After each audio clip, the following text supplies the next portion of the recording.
तुम्हालाही तवा घासायला कंटाळा येतो का? तर या मिश्रणाने आपण कोणतीही भांडी जादूसारखी घासू शकतो. अजिबात आपल्याला घासायची गरज नाही, तर फक्त हे मिश्रण आपल्याला लावून ठेवायचं आहे आणि फार कमी वेळामध्ये आपण नॉर्मल भांडी जशी घासतो तशी ही भांडी आपल्याला घासून घ्यायची आहे. तर आपण यामुळे खूप कमी वेळामध्ये आपली कोणतीही भांडी, ॲल्युमिनियमची तवा, कढई हे खूप कमी वेळामध्ये घासू शकतो. कोणत्याही एक्स्ट्रा आपल्याला साहित्याची गरज नाही किंवा खूप मेहनत घ्यायची सुद्धा गरज नाही आहे. तर फक्त हे मिश्रण आपल्याला लावून ठेवायचं आहे आणि त्यानंतर हलक्या हाताने आपल्याला याला घासायचं आहे. तर तुम्ही पाहू शकता की मी फक्त घासणी फिरवत आहे, तर कितीही लाल झालेला तवा तुमचा एकदम इझिली या मिश्रणाने निघेल. तर नेहमीच आपला तवा असा स्वच्छ राहण्यासाठी आपण हे अगोदर मिश्रण बनवून घेऊयात. तर यासाठी आपल्याला टोमॅटो घ्यायचे आहेत. तर आपण कधी कधी भाजी करताना सुद्धा यातल्या बिया काढून ठेवतो, किडनी स्टोन वगैरे असेल घरामध्ये कोणाला तर ह्या बिया तुम्ही ग्रेव्ही करायच्या वेळेस सेपरेट एखाद्या बाउलमध्ये काढून ठेवायच्या आणि नंतर तुम्ही ॲल्युमिनियमचे भांडे घासण्यासाठी याचा उपयोग करू शकता. तर अशा पद्धतीने टोमॅटो कापून त्यामधला आतमधल्या बियांचा जो भाग आहे तो पूर्ण बाउलमध्ये काढून घ्यायचा आणि हा जो उरलेला टोमॅटो आहे तर तो आपण ग्रेव्हीसाठी किंवा भाजीसाठी कशासाठी यूज करू शकतो. तर सकाळी भाजी बनवताना मी ह्या टोमॅटोच्या बिया काढून ठेवल्या होत्या. त्यानंतर आपल्याला घ्यायचा आहे एक लिंबू. तर लिंबाचा पूर्ण रस आपल्याला यामध्ये अगोदर टाकून घ्यायचा आहे.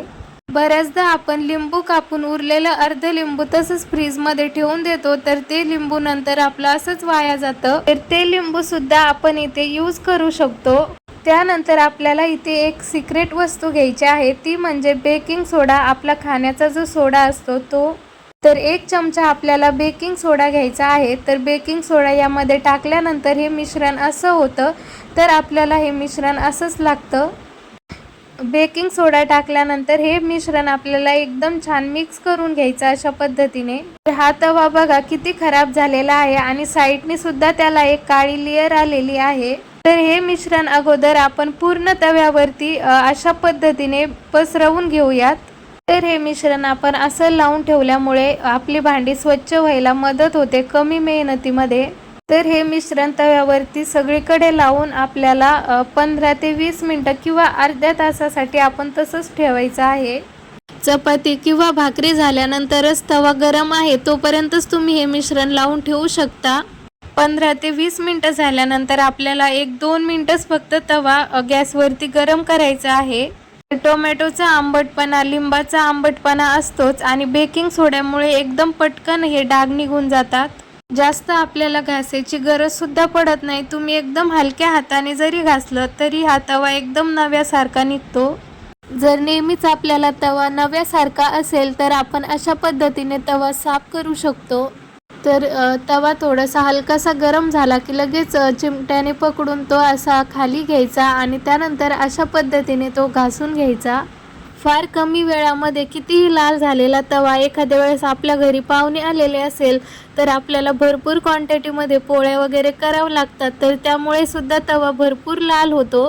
किंवा कोणत्या कार्यक्रमासाठी सुद्धा आपला तवा यूज केला जातो, तर त्यावेळेस सुद्धा तवा खूप असा लालसर किंवा काळपट पडतो.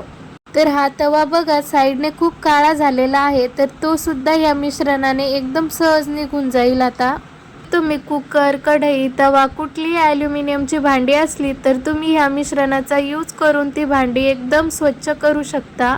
तर या तव्याला आपण आता धुवून घेऊयात. तर तुम्ही बघू शकता अगोदर आणि आता ह्या तव्यामध्ये किती फरक झालेला आहे. तर तुम्ही नेहमीच घरातील अशा टाकाऊ वस्तूपासून जर तवा घासला तर तुमचा तवा नेहमीच आरशासारखा असा चमकत राहील. तर नक्कीच एकदा अशा पद्धतीने तवा घासून बघा. व्हिडिओ जर आवडला असेल तर व्हिडिओला लाईक करा, शेअर करा आणि आपल्या चॅनलवरती जर नवीन असाल तर चॅनलला नक्की सबस्क्राईब करा.